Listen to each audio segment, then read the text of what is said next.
पढ़ा गया हमको जैसे पढ़ा जाता है कागज, बच्चों की फटी कॉपियों का चना जोर गरम लिफाफे बनाने के पहले। देखा गया हमको जैसे कि पुख्त हो उम्मीदें, देखी जाती है कलाई घड़ी अल सुबह अलार्म बजने के बाद। सुना गया हमको यूं ही उड़ते मन से, जैसे सुने जाते हैं फिल्मी गाने सस्ते कैसेट पर ठसाठस भरी हुई बसों में। भोगा गया हमको बहुत दूर के रिश्तेदारों के दुख की तरह। एक दिन हमने कहा हम भी इंसान हैं, हमें कायदे से पढ़ो एक एक अक्षर, जैसे पढ़ा होगा बीए के बाद नौकरी का पहला विज्ञापन। देखो तो ऐसे जैसे कि ठिठुरते हुए देखी जाती है बहुत दूर जलती हुई आग। सुनो हमें अनहद की तरह और समझो जैसी समझी जाती है नई नई सीखी हुई भाषा। नमस्कार, भारतीय नाट्य अकादमी के कार्यक्रम रंगनाद में आप सभी का स्वागत है। आज की हमारी मेहमान हैं काजल सूरी जी, जो एक साथ कई विधाओं की उस्ताद हैं, कई फन की माहिर हैं। बचपन से थिएटर से जुड़ी, तमाम नाटकों के निर्देशन किए, अभिनय किए, देश भर के तमाम थिएटर फेस्टिवल्स में भागीदारी की, तमाम उनको पुरस्कार मिले हैं अभिनय के लिए, निर्देशन के लिए। दूरदर्शन के लिए तमाम सीरियल प्रोड्यूस किए हैं, बनाए हैं, कविता कहानी लिखती रही हैं और साथ साथ नाटक भी। ऑल इंडिया रेडियो से जुड़ी हुई हैं। इतना बृहद परिचय है कि अगर मैं सिलसिलेवार ढंग से इसे बताने बैठूंगा तो घंटों तो इसी में निकल जाएंगे। तो बस संक्षिप्त में, शॉर्ट एंड स्वीट अगर कहूं तो सबकी आवाज में आवाज मिला रखी है, सबकी आवाज में आवाज मिला रखी है, अपनी पहचान मगर सबसे जुदा रखी है। तो आइए स्वागत करते हैं काजल जी का। नमस्कार काजल जी।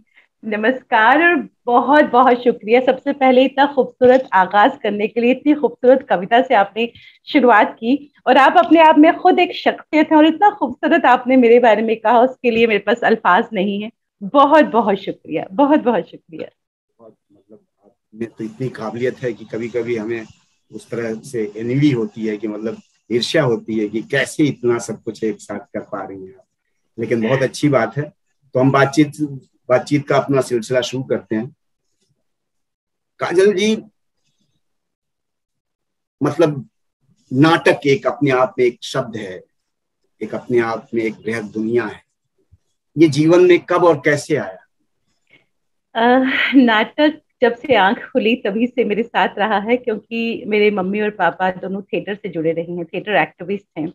तो बचपन से ही उसी माहौल में आंख खुली कि हमारे घर में दत्त भारती, अर्श सहबाई, पुष्कर नाथ और जो जम्मू कश्मीर, जो इंडिया और पाकिस्तान के उर्दू राइटर्स में एक बहुत बड़ा नाम रहे हैं जम्मू कश्मीर में, पुष्कर नाथ, टिक्कू, इस तरह के सभी लोग, जफर अहमद, ये सभी हमारे घर में आया करते थे। जो स्क्रिप्ट रीडिंग है, रिहर्सल्स होती है, प्राण अंकल, प्राण किशोर, पद्मश्री प्राण किशोर जी, तो हमारे घर में, कश्मीर में थे हम, तो वैसा ही माहौल था, रिहर्सल्स, और वो बहुत उसी माहौल में मैंने आंख खोली। और कब मेरे साथ बनता शुरू हो गया, मुझे याद है कि जब मैं 3 साल की थी तो पापा श्रीनगर दूरदर्शन के लिए एक नाटक कर रहे थे डोगरी में। तो उसमें उनको एक बच्चे की जरूरत थी, तो उन्होंने मुझे उस नाटक में लिया। 3 साल का बच्चा क्या बोलेगा, बट ये जो कैमरा के सामने मेरी जो पहला जो स्टेप था वो 3 साल की उम्र में हुआ। फिर उसी नाटक को टैगोर हॉल, श्रीनगर में एक बहुत अच्छा, बहुत ही बड़ा ऑडिटोरियम है टैगोर हॉल के नाम से, वहां पे उन्होंने वो नाटक किया। तो वहां पे भी उन्होंने मुझे ही उस नाटक में लिया। और ये किस तरह से मेरे साथ चलता चलता रहा, क्योंकि घर में माहौल था और मेरा ये ऑक्सीजन बन गया। और यहाँ मैं एक बात का जिक्र जरूर करना चाहूंगी कि जो वो कहते हैं ना कि आप कुछ करें तो उसके लिए आपके अंदर वो पागलपन होना बहुत जरूरी है। चाहे आप किसी भी परफॉर्मिंग आर्ट से जुड़े हों, नाटक से जुड़े हों, या आप स्टडीज कर रहे हो, कुछ भी कर रही हो, कुछ भी करने के लिए वो जुनून, वो पागलपन बहुत जरूरी है। अगर वो पागलपन नहीं होगा, वो पैशन नहीं होगा, तो आप शिद्दत से कुछ नहीं कर पाते। तो यहाँ मैं एक इंसिडेंट कोट करना चाहूंगी कि मेरे मम्मी पापा, जिस तरह से मैंने कहा कि दोनों थिएटर एक्टिविस्ट हैं, थिएटर से जुड़े रहे हैं। तो मम्मी और पापा की शादी को कुछ अरसा हुआ था, आई थिंक 15 दिन या 20 दिन हुए होंगे। तो पापा एक नाटक कर रहे थे टैगोर का उत्सर्ग। तो उसमें जो उनका करेक्टर था, उसमें उनको बाल मुड़ाने थे। रिहर्सल्स में तो खैर उन्होंने नहीं बाल मुड़ाए, लेकिन जिस दिन शो था, टैगोर हॉल में वो शो था, तो पापा अपने पूरे बाल मुड़ा के आ गए। मम्मी क्योंकि थिएटर से थी तो उनको तो कुछ बुरा नहीं लगा, लेकिन जम्मू कश्मीर में उस वक्त बाल मुड़ाना, वो भी लड़के का, वो बहुत अच्छा नहीं माना जाता था। तो मेरे दादा तहसीलदार थे, तो उन्होंने पापा को तो कुछ नहीं बोला, दादी को मेरी बहुत कुछ बोला। तो दादी ने नानी मेरी मम्मा को बोला, तो लेकिन मम्मा ने वो चीजें संभाल ली। ये पागलपन, ये पैशन होता है कुछ करने का, कि आपके सामने सिर्फ एक लक्ष्य है कि आपको ये करना है और आपको अपना पूरा बेस्ट देना है। तो एक और इंसिडेंट, अगर वक्त हो तो एक इंसिडेंट मैं और कोट करना चाहूंगी। बिल्कुल बिल्कुल। कि मेरी मम्मी का ये जिस तरह से आपने कहा शुरुआत कैसे हुई, मेरी मम्मी संस्कृत नाटक किया करती थी, संस्कृत नाटकों से जुड़ी हुई थी। तो हमारे घर में वही संस्कृत नाटक, मालविका, अग्निमित्रम, विक्रम उर्वशी, अभिज्ञान शकुंतलम, ये सारे नाटक संस्कृत में होते थे। उनके साथ उनकी हिंदी साथ में होती थी। तो मैं 8th में थी उस वक्त। तो मम्मी एनकरेज करती थी कि तुम ये नाटक पढ़ो। खैर संस्कृत तो मुझे नहीं आती थी, लेकिन उसके साथ जो हिंदी ट्रांसलेशन थी वो पढ़ो। तो वो एक मेरा जो एक बच्चे का जहन था, ये चीजें अनकॉन्शियसली मेरे जहन में आती चली गई। और एक वो जो एक होती है ना कि आपकी सोच बदलती गई कि मुझे भी ये चीजें करनी, और जो आपके जहन में जो वोकेबलरी बढ़ती है, उन चीजों को देखकर आपका रुझान बढ़ता है, वो शुरू हो गया। और मम्मी उस टाइम फेस्टिवल हुआ करते थे, mummy JNK academy of art cultural languages की तरफ से नाटक, वो लोग फोक नाटक है जम्मू कश्मीर का, वो लोग लेकर केरला गए। तो मेरी मम्मी को ना डायरी लिखने की बहुत आदत है, बहुत खूबसूरत लिखती हैं वो। तो मैंने उनकी डायरी जब मैं बड़ी हो गई तब मैंने पढ़ी, और उसमें उन्होंने लिखा था कि वो उन्होंने पूरा केरला कवर किया था, जम्मू कश्मीर के फोक आर्ट को लेकर, जो वहाँ का फोक आर्ट है उसको लेकर वो केरला गए। तो उन्होंने एक बहुत ही खूबसूरत चीज लिखी थी कि हम कश्मीर से केरला गए करने के लिए नाटक, भले ही वहां हमें लैंग्वेज समझ नहीं आती, लेकिन वहां के लोगों के साथ एक ऐसा रिश्ता बन गया, उनके कल्चर को समझने के लिए, उनकी चीजों को समझने के लिए। ये एक बहुत ही खूबसूरत बात उन्होंने लिखी, और इस बात ने मेरे अंदर इतना कुछ भर दिया कि वाकई नाटक एक ऐसी चीज है, भले या म्यूजिक, उसको समझने, भले ही आप उसकी लैंग्वेज को नहीं समझते, लेकिन कहीं ना कहीं वो आपके ऊपर बहुत असर डालती है, और आप वहाँ के उस कल्चर को, वहाँ की चीजों को समझने में बहुत हेल्प करती है। तो ये एक बहुत बड़ी बात मुझे मेरे जहन में आ गई। बहुत बढ़िया बात। मतलब माँ बाप के नाट्य संस्कारों ने इस बिटिया को बनाया है। बहुत खूब, बहुत खूब। अभी हाल ही में आपको नाट्यश्री का पुरस्कार मिला, उसके लिए बहुत बहुत बधाई है। कल ही मिले, बहुत शुक्रिया, बहुत शुक्रिया। तो बहुत अच्छा लगता है कि जब आप इस तरह से लोग अपनी मतलब अपनी पैतृक उससे निकल कर और इस मुकाम पे पहुंचते हैं, तो ये संस्कारों का ही प्रतिफल होता है, माँ बाप का आशीर्वाद होता है। और जैसा आपने बताया कि वो लोग इतने जुनूनी थे, मतलब नाटकों के प्रति उस तरह से समर्पित लोग, तो वही आप तक भी पहुंचा है। तो बात का सिलसिला आगे बढ़ाते हुए कि जम्मू से दिल्ली कब आई? जम्मू से दिल्ली, मुझे याद है मैं उन दिनों एक सीरियल कर रही थी श्रीनगर दूरदर्शन के लिए, 13 एपिसोड्स का, लालाजू एंड सन्स, बहुत फेमस किताब है, उस पर बेस्ड वो सीरियल था। तो हम लोग चंबा में शूट कर रहे थे। तो मैंने इससे पहले UPSC का एग्जाम दिया था आकाशवाणी के लिए। तो जब हम शूट कर रहे थे उन्हीं दिनों मुझे लेटर आया, वहां पे जम्मू में लेटर आएगा, वो मुझे मैसेज, क्योंकि उन दिनों मोबाइल नहीं होते थे, 96 की बात कर रही हूँ मैं। तो वो जब मैसेज आया कि मुझे मेरा सिलेक्शन हो गया आकाशवाणी दिल्ली में, तो उस वक्त मैं शूट कर रही थी। एक तो इतनी खुशी हुई मुझे उस वक्त कि मैं अब दिल्ली जाके जो मैं करना चाहती थी वो मैं करूंगी। थिएटर से तो मैं जुड़ी हुई थी जम्मू कश्मीर में। तो 96 में वो मेरा सीरियल, मार्च में इसका पूरा शूट खत्म हुआ। तो 19 मार्च को मैंने फिर आकाशवाणी दिल्ली, और पहली बार मैं दिल्ली आई थी, आकाशवाणी दिल्ली मैंने ज्वाइन किया। यहाँ मैं एक बहुत ही इंटरेस्टिंग बात बताना चाहती हूँ मैं पहले दिल्ली कभी नहीं आई थी, मैं जम्मू कश्मीर से ही हूँ और जम्मू कश्मीर में ही रही, मैं कभी वहां से बाहर नहीं आई। लेकिन जब मैं दिल्ली आई तो मैं यहाँ दिल्ली आकर ढूंढ रही थी कि यहाँ चिनार कहाँ है, यहाँ डल लेक कहाँ है। तो मुझे एकदम एक शौक सा लग गया कि यहाँ चीजें नहीं है जो मैं ढूंढ रही हूँ, जो है मौसम भी बहुत मतलब ठीक है। और शालीमार बाग, मुझे किसने कहा यहाँ एक जगह है शालीमार बाग, तो मुझे एकदम से लगा ये शालीमार बाग वही होगा जो कश्मीर वाला। बिल्कुल क्योंकि बिल्कुल विपरीत, और बिल्कुल शालीबाग। बिल्कुल बिल्कुल। जी। और मैं उसी टाइम मैं मास्टर्स किया मैंने चाइल्ड साइकोलॉजी में, तो मेरा मास्टर्स का रिजल्ट भी निकला और मैं सीरियल कर रही थी। सीरियल के बाद फिर मुझे ये भी आ गया, आकाशवाणी दिल्ली ज्वाइन करने के बाद उसके बाद मैं आकाशवाणी दिल्ली ज्वाइन किया, आकाशवाणी दिल्ली में आ गई। लेकिन मैंने सोचा कि मैं यहाँ ज्यादा दिन नहीं रहूंगी, मुझे जम्मू जाना, मुझे थिएटर करना है, पापा मम्मी के साथ मुझे काम करना है। यहाँ तो मैं किसी को जानती नहीं हूँ, हॉस्टल में रहती हूँ, यहाँ मैं कैसे थिएटर करूंगी, मैं किसी को नहीं जानती। मैं सीरियल क्या करती थी, मैं बहुत प्रोड्यूस भी क्या करती थी, मैं एक फ्रीलांस एम्पेनल्ड प्रोड्यूसर रही हूँ दूरदर्शन की, गवर्नमेंट जॉब ज्वाइन करने से पहले। तो जब आप सेंट्रल गवर्नमेंट की जॉब में आ जाते हो तो ये आप नहीं कर सकते, तो मैंने वो फिर सब छोड़ दिया। लेकिन मुझसे सब कुछ छूट गया, मुझसे थिएटर नहीं छूटा। मैं थिएटर जो मेरे अंदर तक आ गई, ऑक्सीजन की बात कहते हैं ना, मुझे सफोकेशन होती थी। कहाँ हम जम्मू में रोज रिहर्सल्स करते थे, हमारी रूटीन होती थी कि शाम को रोज रिहर्सल, और यहाँ मैं हॉस्टल में ऐसी रूटलेस लाइफ लगने लगी थी मुझे कि पता नहीं क्या हो गया मेरे साथ। तो मैंने सोचा था मैं जम्मू चली जाऊं, लेकिन वो चीजें सभी डेस्टाइंड होती हैं कि आपको जहाँ रहना होता है, जहाँ आपका दाना पानी होता है वहीं होता है। तो फिर मुझे आकाशवाणी में ही किसी ने कहा कि यहाँ पे अजीज कुरैशी सर के बारे में बताया कि आप इप्टा ज्वाइन कर लो। तो फिर मैंने इप्टा ज्वाइन किया, इप्टा के साथ फिर मैंने मेरा जो सिलसिला है नाटकों का वो चलता रहा। मतलब दिल्ली किसी बहाने खींच के तो लाया आप। और यहाँ न डल लेक है, न चिनार के पेड़ हैं, लेकिन फिर भी आप लेकिन वो दिल्ली यहाँ ने के। मुझे बहुत कुछ दिया भी, दिल्ली ने मुझे यहाँ आके प्यार भी दिया। मैं बिल्कुल नई एक नई मतलब एक नए शहर में आई, और जहाँ मुझे सब जानते थे कि विजय सूर्य जी की बेटी है, पूनम जी की बेटी है, यहाँ आके मैं तो यहाँ किसी को नहीं जानती थी। वो बिल्कुल एक एक छोटे शहर से आई हुई यहाँ पे अपना काजल को अपने आप को प्रूव करना था कि काजल क्या है। तो दिल्ली ने मुझे बहुत मोहब्बत दी उस लिहाज से। मोहब्बत ने यहाँ की आबो हवा को भी रास करा दिया, जी वो भी बिल्कुल। आपको। बिल्कुल। तो अभिनय, निर्देशन, लेखन, इसमें नंबर किसे ज्यादा देंगी? मतलब संतुष्टि किसमें है? Writing is spiritual experience, theatre is meditation. मैं आपको बताती हूँ, मेरे पापा राइटर हैं, उनकी राइटिंग पे मतलब अब तो खैर वो नहीं है, उर्दू में लिखा करते थे वो। जिस तरह से मैंने आपको कहा दत्त भारती जी, अर्श सहबाई और ये सब लोग हमारे घर सभी आते थे हमारे घर, पद्मश्री प्राण अंकल, प्राण किशोर जी। तो पापा ने उर्दू में बहुत लिखा है, उनके नॉवेल्स भी पब्लिश हुए हैं।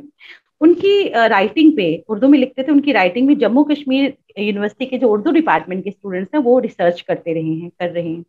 तो मुझे याद है मैं 8th में पढ़ती थी, तो राइटिंग की पहले मैं बात बताती हूँ। मैं 8th में पढ़ती थी, तो वहाँ एक जैसे रेडियो में बच्चों के प्रोग्राम्स होते हैं, तो मैं बच्चों के प्रोग्राम्स भी क्या करती थी। तो मुझे एक टॉक मिली, मोहम्मद जो मकबूल शेरवानी साहब, जो जिन्होंने कबायली हमलों में बहुत हेल्प की थी, शेरवानी जी। तो मुझे एक टॉक लिखनी थी, तो मैंने वो लिखी दूसरे से ढूंढ के। फिर पापा ऐसे हेल्प नहीं करते थे, वो कहते थे तुम लिखो, उसके बाद मैं उसको चेक करूंगा, उसके बाद मैं आपको बताऊंगा। वो मैंने कम से कम 20 बार वो लिखा होगा, 5 मिनट का था। तो मैं पापा को दिखाती थी, वो ये करके मैंने उसको किया। तो इसी तरह से वहीं से मेरी जो लेखन की शुरुआत है वो शुरू हुई, कविताएं लिखना शुरू किया। फिर आर्टिकल, संडे मैगजीन्स में मेरे आर्टिकल आना शुरू हो गए। साथ साथ मेरा थिएटर चल रहा था, हमारा वहाँ एक ग्रुप बन गया शिवानी कल्चरल सोसाइटी के नाम से। तो हम सभी यूनिवर्सिटी के स्टूडेंट्स थे। हम सुबह, जम्मू में इतनी ठंड होती थी सुबह सुबह, जाहिर सी बात है नवंबर दिसंबर में वहाँ बहुत ठंड होती है।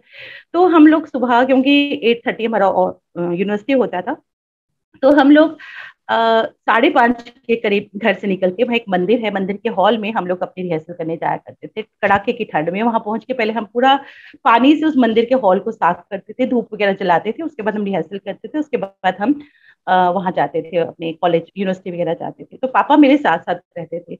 तो मेरा थिएटर, मेरा लेखन साथ साथ चलता रहा। तो वो कहते हैं ना कि मैं किसको कहूँ कि दोनों मेरे दिल के बहुत करीब है। जिस तरह से मैंने कहा, writing is a spiritual experience and theatre जो है वो मेडिटेशन है। तो ये नहीं कह सकती कि ये बहुत है, उसने मुझे, दोनों मेरे लिए इक्वल है, दोनों मुझे बहुत पीस देते हैं, बहुत पीस देते हैं। नहीं, फिर भी एक आकर्षण होता है, अभिनय का अपना एक आकर्षण है, लेखन का, ये सब तो नेपथ्य की चीजें हैं, लेकिन अभिनय चाहे आप मंच पे करें या टेलीविजन पे करें, उसकी एक्टिंग, एक यस। अलग एक, यस उसका एक जी, ग्लैमर बिल्कुल है। बिल्कुल तो बिल्कुल। वो आकर्षण एक्टिंग, किसमें है? एक्टिंग तो बचपन से शुरू की है, तो एक्टिंग की तरफ ज्यादा रुझान है मेरा। सीरियल्स बहुत सारे किए, 400 के करीब सीरियल्स किए, तो मेरा ज्यादा रुझान एक्टिंग की तरफ है कि मैं थिएटर थिएटर थिएटर से जुड़ा हुआ मैं कर सकूं, और करती भी हूँ। बचपन की और कोई याद, क्योंकि आप ऐसे स्टेट से आती हैं कि जहाँ तो बचपन बड़ा ही खुशनुमा रहा होगा। दिल्ली का बचपन बिल्कुल अलग है, हम लोगों का बचपन, हम जहाँ उत्तर प्रदेश में पैदा हुए वो उसका बिल्कुल डिफरेंट, हर स्टेट का बचपन भी बिल्कुल अलग मायने में है। तो कुछ ऐसी याद, कोई ऐसी बात जो दो आज तीन भी, चीजें मतलब हैं, आप आज भी आपकी स्मृतियों में कौंधा करती है? दो तीन बातें हैं, दो तीन इंसिडेंट मैं शेयर करना चाहूंगी। एक तो एक्टिंग से, अभिनय से जुड़ा हुआ। कश्मीर में जब हम रहा करते थे, तो वहाँ लाल चौक जगह है, वहाँ पे एक सनातन धर्म महासभा हुआ करती थी, जहाँ पे रिहर्सल्स किया करते थे, जहाँ रिहर्सल, वो रिहर्सल स्पेस में थी। तो मम्मी पापा रोज वहाँ रिहर्सल करते थे। कई बार रिहर्सल करते करते 10, साढ़े 10, 11 बज जाते थे, तो हम लोग भी साथ ही होते थे। तो उस वक्त कई बार कुछ कन्वेंस नहीं मिला, कुछ नहीं मिला, तो हम वहां से जवाहर नगर, कश्मीर में हम रहा करते थे, तो रात को 11 बजे हम लोग पैदल ही घर को निकल जाते थे। तो ये इसलिए ऐसा कर पाते थे क्योंकि एक जुनून था कि हमें कुछ करना है। दूसरा इंसिडेंट, ये मेरे बचपन से जुड़ा हुआ, और इसने मुझे सिखाया कि पैशन बहुत जरूरी है, और जब आप किसी काम को करने की ठान लेते हो तो मुश्किलात को नहीं देखना चाहिए, आपको अपना बेस्ट देना चाहिए। इसने मुझे ये सिखाया। दूसरी बात ये कि मम्मी रेडियो के नाटकों से और दूरदर्शन के नाटकों से भी जुड़ी हुई हैं, बहुत अच्छी सिंगर हैं। तो वो जब जैसे पापा दूरदर्शन में थे, वो जब सीरियल्स के लिए, शूट के लिए बाहर जाया करते थे, तो मम्मी कई बार रेडियो की नाटकों के लिए मम्मी को बुलाया जाता था। तो प्राण किशोर अंकल उस वक्त जो नाटक के जो प्रोड्यूसर हैं वो होते थे, तो मम्मी हमको साथ ले जाया करती थी। तो एक शीशा जो होता है, वहां पे रिकॉर्डिंग चल रही है और शीशे के पार में मम्मी को एक्ट करते हुए देखती थी। और कब ये मेरे जहन में आ गई ये चीजें, और आज मैं वही चीज कर रही हूँ कि आज मैं ड्रामा देख रही हूँ, और जो हमारे आर्टिस्ट है वो चीज मेरे यहाँ, मैं अपने, मेरे जहन में आ गई। तीसरा, मैं ये एक बहुत इंपॉर्टेंट बात कहना चाहूंगी कि पहाड़ों में रात को लाइट चली जाती है, शाम को लाइट नहीं होती। तो उस वक्त मेरी नानी जो है वो बहुत अच्छी सिंगर है और बहुत अच्छी पेंटर रही हैं। तो उस वक्त मम्मी हमें हमेशा मम्मी ने हमें ये बोला कि आप पढ़ो, और अमर चित्र कथाएं हम लोगों ने बहुत पढ़ी हैं। हम लोगों को एक रीइंफोर्समेंट दिया जाता था कि तुम अमर चित्र कथाएं पढ़ो तो आपको ये चीज मिलेगी, और उसकी कहानी को आपने हमको सुनाना है। रात को जब लाइट चली जाती थी, तो हमारा आंगन हुआ करता था। तो आंगन में जितने भी कॉलोनी के बच्चे हैं, मेरी नानी और मेरी मम्मी बैठ जाती थी। उस दुर्गावती का हमने अमर चित्र कथा जो कहानी है वो हमने दिन में पढ़ी है। तो शाम को मम्मी कहती थी कि अब आपको इस कहानी को एनेक्ट करना है। तो ट्यूब लाइट जब हुआ करती थी, क्योंकि लालटेन की रोशनी में, क्योंकि लाइट नहीं हुआ करती थी, तो हम उस चीज को एनेक्ट करते थे। तो इस इन बातों ने मेरे बचपन का जो मेरा जहन था, जो मैं छोटी थी, बहुत असर डाला। और साहित्य पढ़ने से वाकई आपकी जो वोकेबलरी है वो बढ़ जाती है, और बचपन से अगर ये चीज आपके साथ हो तो आपके अंदर वो चीजें आती जाती हैं, और आपके लिए कुछ भी चीज, मुझे नहीं लगता, मुश्किल होती है। तो नहीं, इसने जिस मुझे तरह बहुत से सीखा। आप, ये तो चलिए कि शुरुआती न्यू में आपकी इस तरह की साहित्य, नाटक, रंगमंच, संगीत सब आपके हासिल हुआ, लेकिन हर माँ बाप थोड़ा सा इतर भी देखते हैं, क्योंकि आप एकेडमिक्स में भी रही हैं। हम्म। तो अचानक जब आपने ये ठाना होगा कि अब मैं इस प्रोफेशन में जाना चाह रही हूँ, तब कुछ, मतलब कोई किसी तरह की प्रतिक्रिया हुई, या सब कुछ सबने स्वीकारा और बहुत ही, मतलब सराहा? मेरी जो मम्मी है वो म्यूजिक की प्रोफेसर रही हैं जम्मू में। तो थिएटर मेरा साथ साथ चल रहा था। मेरे जो सीरियल्स या मैं डॉक्यूमेंट्रीज जो मैं बनाती रही या टेलीफिल्म्स बनाती रही, वो मेरा साथ साथ चलता था। और मेरा जो मैं यूनिवर्सिटी में कल्चरल जॉइंट सेक्रेटरी भी रही हूँ अपनी जम्मू यूनिवर्सिटी में। तो मेरे ऑफिस यूनिवर्सिटी में सबको पता था कि मैं ये काम करती हूँ। और उसमें ये फायदा हो जाता है कि जो हमारी अटेंडेंस होती है ना, उसमें ज्यादा प्रॉब्लम नहीं होती है, हमें अटेंडेंस मिल जाती है। तो मैं स्टडीज में ठीक थी, अच्छी थी। मैंने मास्टर्स कर लिया चाइल्ड साइकोलॉजी में। उसके बाद मैंने बीएड किया, एमएड किया, भारतीय विद्या भवन से मैंने जर्नलिज्म किया। तो ये सब करने के साथ साथ मेरा शूटिंग चल रहा था। मेरे घर में ये था कि आपको अपनी पढ़ाई पूरी मुकम्मल करनी है और आपको एक अच्छी नौकरी करनी है, जॉब करनी है। आप चाहे दूरदर्शन, आपका इंटरेस्ट अगर इससे रिलेटेड है तो आप इससे रिलेटेड जाइए, दूरदर्शन करिए, रेडियो करिए। वो तो मैं कर ही रही थी। अगर आपको जॉब करना है तो मुझे याद है कि पापा, मैंने जितनी जगह अप्लाई किया आकाशवाणी या दूरदर्शन में, तो पापा मेरे साथ हर जगह जाया करते थे मुझे इंटरव्यू दिलवाने के लिए, या यूपीएससी का जो भी होता था। तो उसमें जो मेरा रेडियो में जो मैंने काम किया है, जो मैंने दूरदर्शन में काम किया, वहां से हमें जो सर्टिफिकेट्स मिलते थे, पढ़ाई के सर्टिफिकेट्स के साथ साथ उन जो ऑफर शीट्स हमें मिलते थे, उनको उन्होंने मेरी बहुत हेल्प की। जो मैं आज यहाँ आकाशवाणी में जो जॉब कर रही हूँ, क्योंकि इंटरव्यू के साथ साथ ये चीजें भी देखी जाती हैं कि आपने क्या किया है। तो इन सब चीजों ने मेरी बहुत हेल्प की। बट पढ़ाई बहुत जरूरी है, आपको अपनी एक बेसिक क्वालिफिकेशन को कंप्लीट करना इज वेरी वेरी इंपॉर्टेंट। साहित्य पढ़ना बहुत जरूरी है, चीजों को एक पॉजिटिव वे में देखना बहुत जरूरी है कि नहीं हम सिर्फ थिएटर कर रहे हैं, हमें अपनी एजुकेशन कंप्लीट नहीं करनी है। ये मुझे नहीं लगता कि ये सही है। क्योंकि यहाँ मैं एक चीज आपको और बताना चाहती हूँ कि जैसे मैं कुछ ट्रेन वर्कशॉप्स वगैरह जब थिएटर की लेती हूँ, तो बहुत सारे बच्चे आते हैं, वो कहते हैं मैम हमने 12th कर लिया, अब हम नहीं पढ़ेंगे, हमको थिएटर में करना है। तो मैं इनको बहुत समझाती हूँ कि आपकी जो एक बेसिक क्वालिफिकेशन है, चाहे वो ग्रेजुएशन ही है, उसको कंप्लीट करना बहुत बहुत बहुत जरूरी है। आगे आपके साथ आपकी एजुकेशन ही साथ रहेगी। तो ये बहुत जरूरी है। और थिएटर भी आपको तभी बहुत कुछ दे पाएगा जब आपकी बेसिक क्वालिफिकेशन हो। बहुत अच्छी बात। लेकिन मम्मी पापा में डिग्री प्रोत्साहन की किसकी रही होगी? ज्यादा मम्मी का प्रोत्साहन मिला आपको या पापा का? पढ़ाई के लिए तो दोनों का, क्योंकि मम्मी ने पीएचडी किया वोकल में, तो वो तो पढ़ाती थी। पापा भी उर्दू से उनका बहुत था। तो दोनों का ये था कि आपको अपनी पढ़ाई तो पूरी करनी ही है। मैं आपको यहाँ एक जरूर चीज बताऊंगी कि हम पहलगाम में एक सीरियल की शूटिंग कर रहे थे।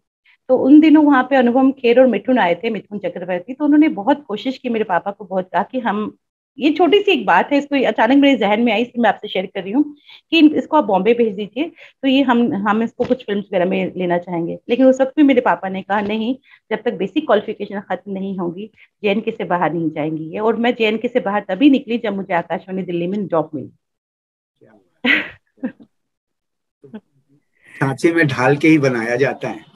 बहुत ही हेवायर जाके चीजें बनती नहीं है, फिर तो वो स्वच्छंद हो जाती हैं। तो लेकिन जब आप, अब तो आप एक तरह से इतनी सयानी अभिनेत्री बन चुकी है, जब आप अभिनय करती हैं तो किन किन बातों का ख्याल रखती हैं? किसी भी चरित्र के निर्माण में आप क्या क्या सोचती हैं? करेक्टर को जीना बहुत जरूरी है।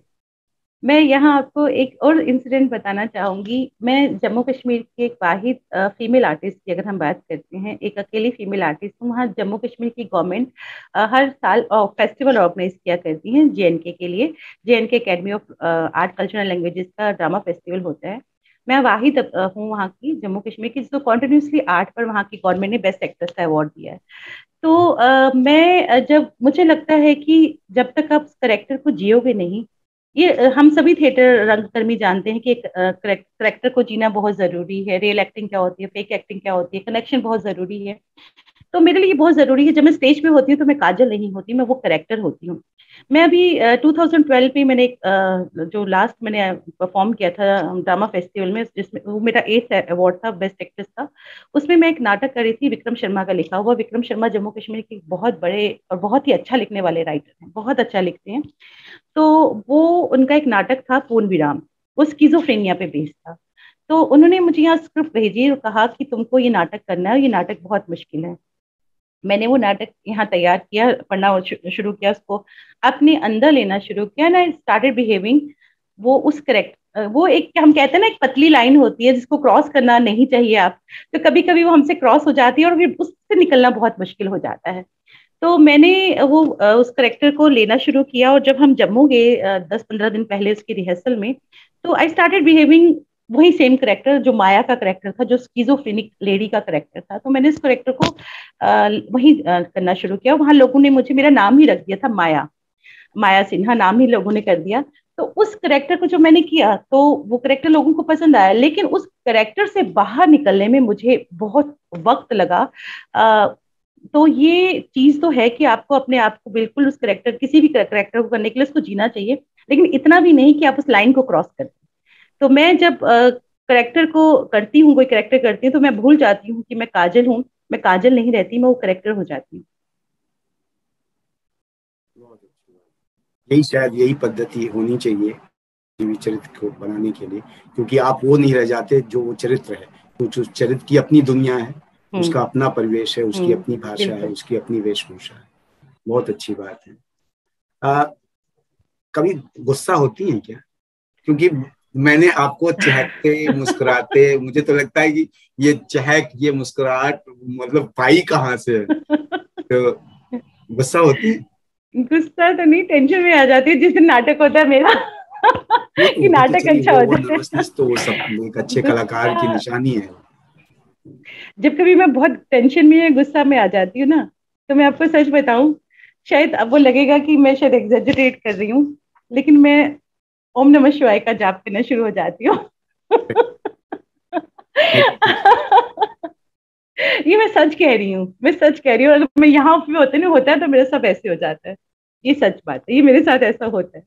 क्योंकि मैंने जब भी कहीं भी बातचीत करते देखा सुना, तो आपको चहकते ही मुस्कुराते देखा, कभी मैंने वो अलग रूप देखा ही नहीं। तो मुझे लगता है कि कभी इस लेडी में गुस्सा, एंगर नाम की कोई चीज है या नहीं है, बिल्कुल सबको सबका सफाया हो चुका है।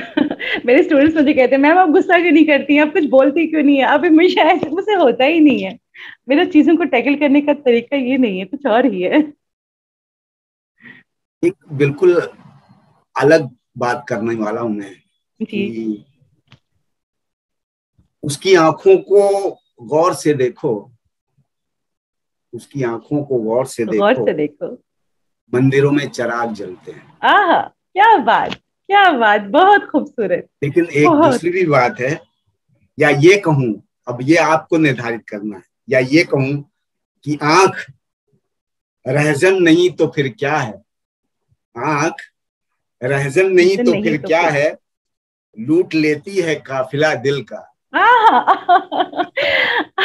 बहुत खूबसूरत, बहुत खूबसूरत आपने बोला, वाकई। तो इस तरह का आपका पूरा हुलिया है, तो लोग उससे प्रभावित होते रहे होंगे, ऐसा नहीं है।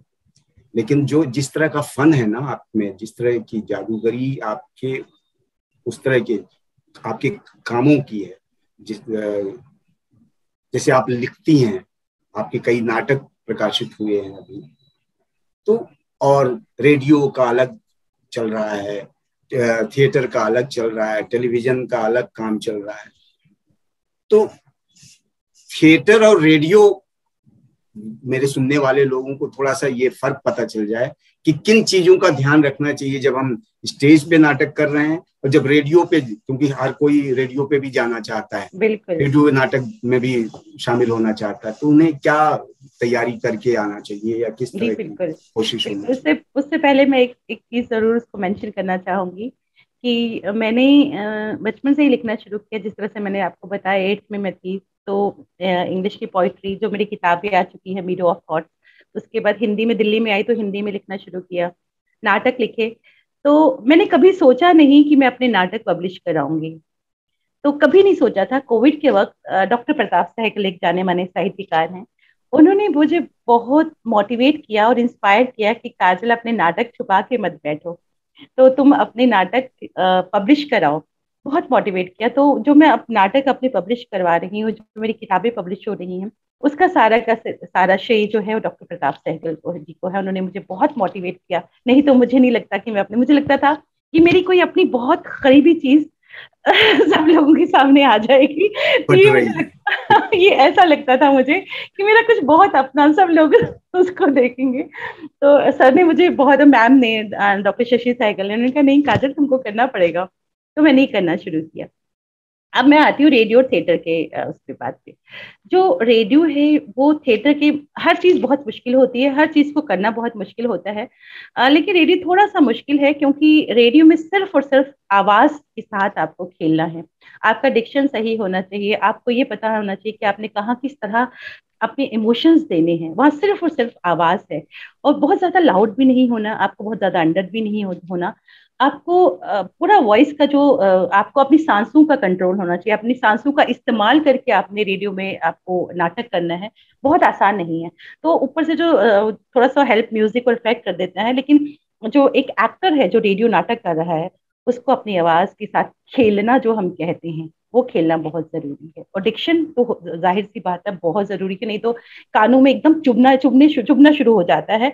और ये रेडियो नाटक के जरिए जो रेडियो का जो आर्टिस्ट है जो नाटक कर रहा है, उसको एक पेंटिंग सी बनानी है ऑडियंस के जो सुन रहे हैं, जो नाटक सुन रहा है, जो श्रोता है, उसके सामने एक पेंटिंग सी बनानी है कि क्या हो रहा है, ताकि वो आपके साथ ट्रेवल करे, आपके साथ कनेक्ट करे। जो कनेक्शन की बात हम थिएटर के नाटकों में करते हैं कि रंगमंच में एक रंगकर्मी का ये दायित्व है कि उसको कनेक्शन मेंटेन करना है, वही कनेक्शन रेडियो नाटक में जो नाटक जो आर्टिस्ट है उसको अपने ऑडियंस के साथ, अपने श्रोताओं के साथ कनेक्ट करना, नहीं तो वो चैनल चेंज कर लेंगे और उसका वो खत्म हो जाएगा।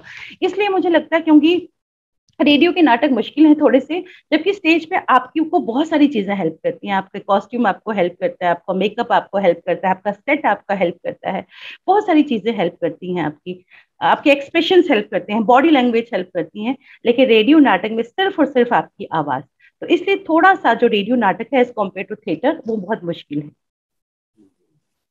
लेकिन आपने बहुत ही सरल शब्दों में बता दिया, हमारे सुनने वालों को इससे फायदा मिलेगा कि वो अपनी आवाज को दुरुस्त करके ही जाएं जब भी और जाएं डिक्शन रेडियो बहुत स्टेशन। जरूरी है, डिक्शन तो डिक्शन वैसे भी बहुत जरूरी है। थिएटर में भी जरूरी है, यहाँ थोड़ा सा गुपचुप चल जाता है, हम्म। लेकिन रेडियो में नहीं चल पाएगा, वहां तो रेडियो में नहीं पकड़ा चल जाएगा। जाता। जी बिल्कुल। तो मैं ये जानना चाह रहा था कि जिंदगी के मतलब इतने लंबे सफर पे चल के कभी कोई मलाल, कोई अफसोस जागा कि मैंने कुछ गलत फैसले कर लिए या कुछ और कर लेती तो ज्यादा बेहतर था, जिंदगी का एक अलग मुकाम होता? मुझे मैंने जो चाहा वो मुझे हमेशा मिला। मैं इसलिए अपने आप को बहुत ब्लेस्ड कहती हूँ कि हाँ, आपकी जिंदगी जो होती है वो आपकी एक तराजू की तरह होती है, जिसमें सुख और दुख आते रहते हैं, प्रॉब्लम्स आती हैं। कोई लाइफ ऐसी, कोई किसी की जिंदगी ऐसे नहीं होती जिसमें सिर्फ और सिर्फ खुशियां हो और मुस्कुराहटें हों। कहीं ना कहीं कुछ प्रॉब्लम्स आती हैं, लेकिन उन सब प्रॉब्लम्स को अगर हम साइड पे रखें और ये देखें कि आपने जिंदगी में आप क्या कर रहे हो, तो उस लिहाज से अगर मैं देखूं तो मैं हमेशा अपने आप को ब्लेस्ड ही मानूंगी। मैं थिएटर से बचपन से जुड़ी रही और आज तक मैं थिएटर कर रही हूँ। मैं नाटक मेरा पैशन रहा है, मैं आकाशवाणी में जो मेरा जॉब है, जो मेरा प्रोफेशन है, उसमें भी मैं नाटक ही देख रही हूँ। बहुत सारे मुझे मेरे मेंटोर्स हैं जिन्होंने मुझे एनकरेज किया काम करने के लिए, जिस तरह से मैंने डॉक्टर प्रताप सहगल का नाम लिया, तो इन सब चीजों ने मुझे एक तरह से हाइप दी है। और कोविड काल में ये बात तो बिल्कुल क्लियर हो गई है कि life is too short for regret. Life is too short. आदमी, जैसे गुलजार साहब बोलते हैं कि आदमी बुलबुला है पानी का, ये बिल्कुल सच बात है। तो रिग्रेट्स तो होने ही नहीं चाहिए कि ये नहीं हुआ, ये नहीं हुआ। पॉजिटिव रहना सबसे ज्यादा जरूरी है। और जो मिला उसी को आप कहते हैं ना, हर लम्हे को जी भर कर जिए। तो वही सबका एटीट्यूड रहना चाहिए कि छोटी छोटी खुशियां हमारे आसपास है, उन खुशियों को बस देखने की जरूरत है कि ये यहाँ से भी हमें खुशी मिल सकती है, यहाँ से भी खुशी मिल सकती है। मुझे अपनी लाइफ में कोई ऐसा रिग्रेट नहीं रहा, क्योंकि जो मेरा पैशन था, जो मेरा ऑक्सीजन था और जिसको मैं मेडिटेशन मानती हूँ, चाहे वो राइटिंग हो, चाहे वो एक्टिंग हो, चाहे वो थिएटर हो, वो मेरे साथ साथ चला। बस मैं मेरा टेलीविजन छूट गया, फिल्में मैं नहीं कर पाई, क्योंकि बहुत सारी रिस्पॉन्सिबिलिटीज आ जाती है। जब शादी हो जाती है तो बहुत सारी रिस्पॉन्सिबिलिटीज आ जाती हैं, आप बच्चे आपके लिए बहुत ज्यादा इंपॉर्टेंट हो जाती है, आप अपने को इम्पोर्टेंट नहीं रख सकते, पहले आपको अपनी फैमिली को देखना पड़ता है। तो बहुत सारी चीजें तब हम छोड़ देते हैं कि नहीं, हम ये नहीं कर सकते, कि मुझे यहाँ नहीं जाना, मैं अपने बच्चों को छोड़ के मैं 1 महीने का या 2 महीने का शेड्यूल नहीं कर सकती। लेकिन फिर भी मैं जो कर रही हूँ, जो मैं आकाशवाणी में नाटक कर रही हूँ या थिएटर कर रही हूँ, उनसे मुझे बहुत पीस मिलता है और I am blessed that I am doing what I wanted to do. बहुत अच्छी बात, ये यही संतुष्टि तो होनी चाहिए जीवन जी, में, और बाकी तो सुख दुख जीवन के हिस्सा है, पहलू हैं, वो तो रहते हिस्सा ही है। हैं। और दुख तो अभी कोरोना 2 साल रहा, तो दुख तो मांझता है ना आपको, आपको निखारता है, आपको निखारता है, तो उसमें तो कोई बात नहीं। लेकिन कभी कभी कुछ लोग जैसे खासकर कला के क्षेत्र में ना, आर्ट फील्ड में यही होता है कि कुछ लोगों को आगे चल के अफसोस हो जाता है कि मैंने ये हासिल नहीं किया, ये नहीं हुआ। वो उनकी अपनी कमजोरी, उनकी अपनी दुर्बलता रही होगी, वो उस तरह से अपने आप को नहीं आंक के बात कर पाते। लेकिन कुछ लोगों को इस बात का मलाल पैदा हो जाता है। लेकिन आपने सब कुछ संभाला है, अपने आप को सहज रखा है, और ईश्वर आपकी इस मुस्कुराहट को ऐसे ही रखे, आपका ये मानसिक संतुलन भी ऐसे बना रहे, और आप ऐसे ही हंसती बोलती काम करती रहे। यही है, यही जीवन, यही है। क्योंकि देखिए, ऐसा कोई नहीं है कि जो बिल्कुल विपरीत, बिल्कुल अलग ढंग से, कि जिसके जीवन में कुछ और उतार चढ़ाव ही ना हो, ऐसा तो नहीं हो सकता। नहीं, लेकिन हमें कैसे संतुलित रहना है वो भी हमें ही, क्योंकि वो सहजता भी हमें ही पैदा करनी है, कोई हमें अलग से लाके नहीं दे देता है। बहुत ही सुंदर बात हुई। इसी में फिर एक बात आ रही है कि सब कुछ हासिल है, लेकिन क्या अब भी कोई एक सपना है जो नींद उड़ा रहा है? ये मैं जरूर कहना चाहूंगी, मेरे घर में सभी पीएचडीज है, मेरी फैमिली में सब पीएचडी हैं, एंड द ओनली वन जो पीएचडी नहीं है। तो इस बात का मलाल है? इसका मुझे मलाल तो नहीं कह सकते, लेकिन जब जैसे मम्मी जब भी मुझे कहती है सिर्फ तुम पीएचडी नहीं हो, सब डॉक्टर है, तुम्हारे नाम क्या है? डॉक्टर नहीं लगा। मैंने किया भी था, मैंने पीएचडी ज्वाइन की थी, role of radio in conflict areas of J&K, तो लेकिन मैं नहीं कर पाई। मैंने कहा ना कि फैमिली सबसे पहले कई बार आपके साथ आ जाती है, कि आपकी प्रायोरिटी बन जाती है, बच्चे प्रायोरिटी बन जाते हैं, बच्चों को संभालना, जॉब करना, फिर बच्चों को संभालना, फिर मैं नहीं कर पाई कंप्लीट। तो शायद कभी ऊपर वाला मौका दे तो कभी ना कभी शायद मैं कर लूं पीएचडी। बस यही थोड़ा है कि मैं कभी कर पाऊं तो मैं पीएचडी कर सकूं। मतलब यही एहसास कमतरी है। वो भी इसलिए क्योंकि मम्मी मुझे बार बार कहती है कि सिर्फ तुमने पीएचडी। हाँ, क्योंकि पूरे परिवार में सब पीएचडी हैं, डॉक्टर लगा रहे हैं, और आप डॉक्टर नहीं लगा पा रही हैं। मैं नहीं लगा पा रही। आपकी खूबियां अलग हैं। आपके नाम पे लोग पीएचडी करेंगे, वो दिन भी आएगा। तो जिस तरह की आपकी जर्नी है, यात्रा ऐसी बढ़ती रहे।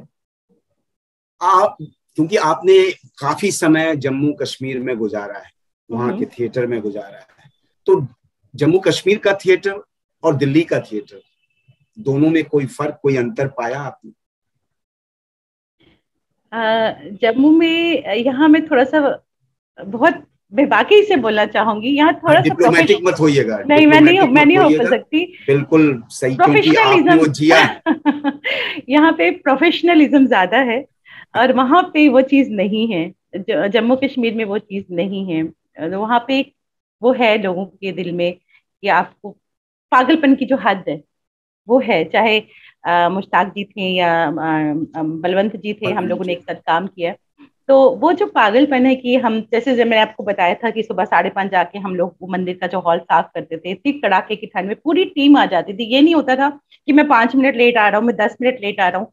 जो अगर हमारा 5:30 का टाइम है तो पूरी टीम वहाँ 5:30 होती थी। तो वो चीज, चाहे गर्मी हो, चाहे हमने जून की गर्मी में भी बिना फैन के रिहर्सल्स किए हैं। तो वो चीज कहीं ना कहीं मैंने देखी है, जो हल्का सा प्रोफेशनलिज्म है वो दिल्ली में है। जम्मू में आपको इतना ज्यादा प्रोफेशनलिज्म नहीं मिलेगा, वहां तो वो जमीन से जुड़े हुए हैं।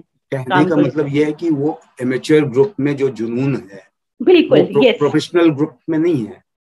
यस, मैं यही कहना चाह रही हूँ। हाँ, ये बात तो है। एमेच्योर ग्रुप जो काम करते हैं, जिस तरह पूरा, अगर आप हिस्ट्री पलट के देखें रंगमंच के इतिहास को, तो जो एमेच्योर थिएटर ने किया है वो प्रोफेशनल्स ने आज तक नहीं कर पाए।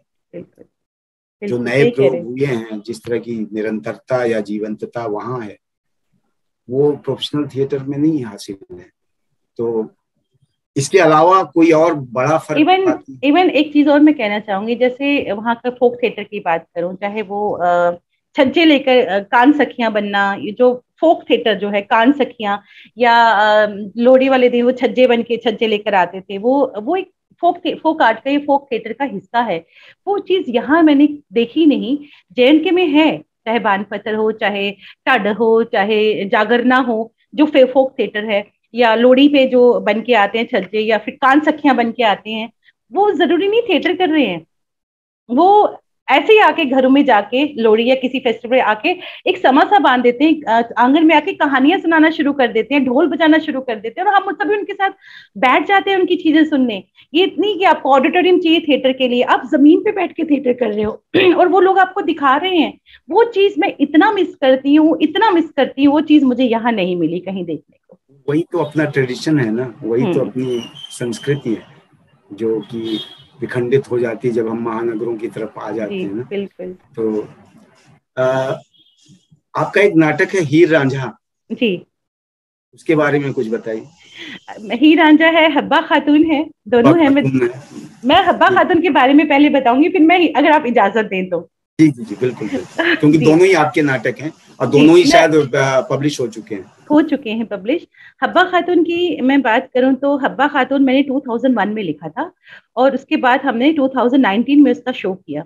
हब्बा खातून, जहां तक मेरी जानकारी है, जहां तक मैंने जम्मू कश्मीर से हूं, और मुझे जहां तक जम्मू कश्मीर में तो मुझे पता है कि नहीं है, लेकिन बाहर का मुझे नहीं पता। मुझे जहां तक मेरी जानकारी है, ये एक ऐसा नाटक है जो हब्बा खातून पे जो पब्लिश हुआ है। फिल्में बनी हैं, शॉर्ट फिल्म्स बनी हैं, ये जो भी बने, लेकिन नाटक पहला पब्लिश हुआ है। जब मैंने ये नाटक श्री राम सेंटर में किया तो मेरे पास कुछ लोग आए ये कहने के लिए, क्या सच में हब्बा खातून कोई थी? मुझे सच सच सच कह रही हूँ मैं आपसे, मुझे इतनी हैरानी हुई ये सुनकर, क्योंकि हम जम्मू कश्मीर के जो लोग हैं उनके तो सबकी जबान पे हब्बा खातून का नाम है। She was the first romantic poetress of Kashmir. 16th century में वो हुई थी, उनसे पहले 14th सेंचुरी में लल्लेश्वरी हुई हैं। ललितश्री सूफी पोइट्रेस थी, उनके बाद 16th सेंचुरी में हब्बा खातून हुई हैं। तो यहाँ लोग, मुझे बहुत सारे लोगों ने कहा कि क्या हब्बा खातून हुई हैं। उसके बाद में ये नाटक मैंने बरेली में किया, बरेली में भी मुझे ये सुनने को मिला क्या हब्बा खातून कोई थी। तब मुझे ये बताना पड़ा कि हब्बा खातून को जूनी कहा जाता था। जूनी का मतलब कश्मीर में चांद होता है। तो वो मुजफ्फर अली साहब ने जूनी के नाम से एक पिक्चर शुरू की थी, जिसमें डिम्पल कपाड़िया और विनोद खन्ना थे, लेकिन वो किन्हीं कारणों से वो फिल्म बन नहीं पाई। तो ये हब्बा खातून हमारे वहाँ की है और हमारी हिस्ट्री, हमारी कल्चर का हिस्सा है। तो वो मैंने नाटक लिखा, और वो एक ही नाटक है जो हब्बा खातून पे पब्लिश प्ले की जब हम बात करते हैं वो है, और उसके बहुत शोज किए, और वो एक हिस्ट्री है एक तरह की। फिर हीर रांझा जब मैंने लिखा तो मेरे पापा ने बहुत काम किया था हीर रांझा पे, वो कंप्लीट नहीं कर पाए। उसके बाद जब वो चले गए तो मैंने उस काम को कंप्लीट किया, और उसमें कुछ चीजें जो कहते हैं ना फोक, जब फोक में आप बहुत सारी चीजें अडेप्ट करते हैं, बहुत सारी चीजें खुद मिलाते हैं, तो वो चीजें मैंने उसमें की हैं। लीग से हटकर कुछ लिखा है उसमें, तो वो उसके हमने कम से कम 25 शोज किए हैं ऑल ओवर इंडिया में। हीरा जिस musical dance drama, music record किया, गाने रिकॉर्ड किए, कोरियोग्राफ करवाए, तो इट्स म्यूजिकल डांस ड्रामा। तो अभी एक और नाटक मेरा आ रहा है, किससे तलाशती जिंदगी। 5 नाटकों का संग्रह है उसमें। एक नाटक है मुझे मेरा नाम दो, जो चाइल्ड लेबर पर है। एक नाटक है अपना अपना दर्द, जो हॉस्पिटल में डॉक्टर स्ट्राइक पे चले जाते हैं, 5 नाटक 1-1 घंटे के स्ट्राइक पे चले जाते हैं, उनपे है। एक धुंध और धूप है, जो जो आपसी रिश्ते हैं उसमें जो कन्फ्लिक्ट्स आ जाते हैं, एक उस पर है। अ, और भी 5 नाटकों का वो संग्रह है। तो एक वो अपनी मिट्टी की महक, जो इंडिया से बाहर रहते हैं तो वो किस तरह से याद करते हैं अपनी मिट्टी को। तो इस तरह के 5 नाटकों का संग्रह है, किससे तलाशती जिंदगी। वो भी पब्लिकेशन के लिए गया है और जल्दी ही वो आ जाएगा। काजल सूरी को हीर रांझा लिखना पड़ रहा है, हब्बा खातून लिखना पड़ रहा है, इसकी वजह ये तो नहीं कि नाटकों में महिला चरित्रों को लेकर नाटक नहीं लिखे जा रहे हैं? इस कमी की वजह से एक अभिनेत्री होने के नाते आपने ऐसी कोशिश की? तो ईमानदारी से कहूँ तो मैंने ये सोच के कभी नाटक नहीं लिखा। जैसे मैं मेरा था कि मुझे बहुत मन था कि मैं कश्मीर पे या जम्मू के जो चीजें हैं उन पे नाटक लिखूं। चाहे वो रूप भवानी हो, लल्लेश्वरी पे भी मैं काम कर रही हूँ, हब्बा खातून हो, अरनी माल हो, इन पे मैं नाटक लिखूं। ये सभी कभी सोच में नहीं आई कि मैं नुंद ऋषि पे भी काम करना चाहती हूँ, और उस पर मैं कर रही हूँ। तो ये सोच के कभी नाटक नहीं लिखा कि फीमेल ओरिएंटेड कुछ लिखूं। ये शायद अपने आप होता रहा और इस तरह के नाटक बनते रहे, कभी ये सोच के नहीं लिखा। ये अच्छी बात है। मुझे ऐसा लगा कि शायद क्योंकि थोड़ी तो कमी है हिंदी में, जी खासकर नाटकों में जिस तरह से जी नाटक लिखे जा रहे हैं, तो जी। उसमें तो लेकिन आप दिल्ली के ग्रुप्स के साथ काम कर रही हैं और लोगों के साथ, तो बीइंग ए फीमेल एक्ट्रेस किसी तरह की कोई विसंगति दिखाई देती है, किसी तरह का मतलब स्टेटस का फर्क या बराबरी का दर्जा न मिलना, ऐसा कोई आपको कोई फील ऐसा हुआ कि ऐसा कोई संसर्ग मिला? नहीं, मुझे सभी ने बहुत मोहब्बत दी। मुझे और सभी से अमूमन बहुत। थिएटर में ऐसा होता भी नहीं है, नहीं, ज्यादातर नहीं, थिएटर बिल्कुल के नहीं, लोग तो इसी बिल्कुल तरह नहीं। से होते हैं। थिएटर तो आपको एक कहते हैं ना, बहुत जादुई है। आपको आपको जो भी थिएटर से जुड़ा हुआ है, उसको थिएटर एक संपूर्ण इंसान बनाता है। उसकी सोच, उसका सोचने का नजरिया, उसका जीने का नजरिया बदल देता है। तो मुझे ऐसा कभी कुछ नहीं लगा, मुझे सबसे बहुत मोहब्बत मिली। मैं इस बातचीत में कहीं ख्वाबों की चांदनी को न भूल जाऊं, तो मैं चाहूंगा कि कोई उस संग्रह से कोई एक कविता जी, आप सुनाएं। जी, मैं इस ख्वाबों की चांदनी के बारे में ये जरूर कहना चाहूंगी कि ये जो मैंने लिखा था, कविताएं जो लिखी, ये सिर्फ कविताएं नहीं है, ये मेरे एहसास हैं। इनमें कोई भी कविता ऐसी नहीं है जो मैंने सिर्फ जो मैंने फील ना किया हो, देखा ना हो, उसको भोगा ना हो, वही चीज मैंने इसमें लिखी है। हम एक कविता है इसकी, एक कविता मैं आपको सुनाना चाहूंगी, चाहतों का सफर। हम लोग कश्मीर में जब रहते थे, तो मैं प्रेजेंटेशन कॉन्वेंट में पढ़ती थी, और मेरा जो स्कूल था वो एक पहाड़ी के ऊपर था। और जहलम को क्रॉस करके, शिकारे में जहलम को क्रॉस करके हमें स्कूल जाना पड़ता था। तो वो चीजें कहीं ना कहीं मेरे जहन में, जब मैं दिल्ली आई तो कहीं ना कहीं मेरे जहन में है, क्योंकि कश्मीर मेरी रूह में है और मैं कश्मीर को बहुत मिस करती हूँ। तो उसी कविता संग्रह में से चाहतों का सफर के नाम से एक कविता है, जो मैं आपको सुनाना चाहूंगी। जहलम पर 7 पुल हैं। जहलम पर बने 7 पुलों के नीचे, जहलम पर बने 7 पुलों के नीचे, वादी में डोंगे में बैठकर फिर से गुजरने को जी चाहता है। ये बिल्कुल मेरे एहसास हैं। क्या जहलम में बैठकर 7 पुलों के नीचे, वादी में डोंगे में बैठकर फिर से गुजरने को जी चाहता है, और वाकई जी चाहता है। बावरा मन देखता है कहीं ख्वाब, कभी चाहता है 4 चिनार की छांव तले बैठना, कभी चाहता है 4 चिनार की छांव तले बैठना, कभी चाहता है जाफरान की खुशबू में हवा में घुलकर बिखर जाना, कभी चाहता है चांदनी रात में डल झील में शिकारे पर बैठकर निहारते रहना, शंकराचार्य, हारी पर्वत, परी महल और चांदनी सी सफेद हजरत बल दरगाह को। जब हम डल झील में बैठते हैं तो पहाड़ी पर, अगर आप कश्मीर गए हैं तो आपको शंकराचार्य मंदिर, हारी पर्वत दिखेगा, परी महल दिखेगा। तो ये मेरे एहसास है जो मैंने लिखा। और चांदनी सी सफेद हजरत बल दरगाह को, यही तो है हमारी कश्मीरियत और गंगा जमनी तहजीब, है दस्ते यहाँ की हवा का झोंका, यही तो चाहता है मन, यही तो है मेरी चाहतों का सफर। क्या बात है, शुक्रिया, बहुत बहुत शुक्रिया, क्या शुक्रिया, बात है। बहुत आपने शुक्रिया। मतलब इस कविता में जो जिस तरह के आपने चित्र उकेरा है, उससे लगता है कि जम्मू कश्मीर की याद तो सताती है। बहुत, बहुत ज्यादा रूह भी है। वो कहते हैं ना, अपनी मिट्टी की खुशबू, वही है। और वो पहचान भी है आपकी, जी वो बिल्कुल। कभी मिटनी नहीं चाहिए। आप अपने रूट से कैसे अलग हो सकते हैं? वो जड़ों से ही तो आप खड़े हैं, उन जड़ों को बिल्कुल, कैसे आप।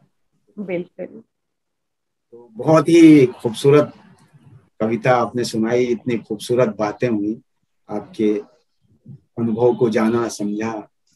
और मेरी यही दुआ है कि आप ऐसे लिखती रहें, अभिनय करती रहें, नए नए नाटक हम लोगों के सामने आए, आपके अभिनय को लोग सराहें, देखें, आपको ऐसे ही अनगिनत पुरस्कार मिलते रहें। और जैसे मैंने कहा था, समय ऐसे बढ़ता चला जाता है, तो समय एक अपने मुकाम पे पहुंच चुका है। तो जाते जाते सिर्फ बातें बहुत थी, जी, बातें बहुत अधूरी रह गई हैं, वो फिर कभी अवसर मिलेगा। जी, तो लेकिन बहुत ही अच्छी बातें हुई। और यही आपके लिए कहूंगा कि इत्तेफाक अपनी जगह, इत्तेफाक अपनी अपनी जगह, जगह। खुशकिस्मत अपनी जगह। वाह, इत्तेफाक अपनी जगह, खुशकिस्मत अपनी अपनी जगह, जगह। खुद बनाता है जहां में आदमी अपनी जगह। वाह, वाकई बहुत खूबसूरत, तो बहुत आपने खूबसूरत। अपनी जगह खुद से बनाई है, और इसीलिए लोग आपको प्यार करते हैं, आपका सम्मान करते हैं, आपकी इज्जत करते हैं। आपकी आपका ये सम्मान, आपकी इज्जत ऐसे ही दिनों दिन रात चौगुनी बढ़ती रहे। और आप कामयाब रहें, यही हमारी दुआ है। और आपने मतलब ने तमाम व्यस्तताओं के बाद भी रंगनाद के लिए समय निकाला, उसके लिए हम सब बहुत शुक्रिया मुझे यहाँ बुलाने के लिए। आप अपने आप में खुद एक शख्सियत हैं। बहुत बहुत शुक्रिया मुझे यहाँ बुलाने के लिए, बहुत शुक्रिया, थैंक यू।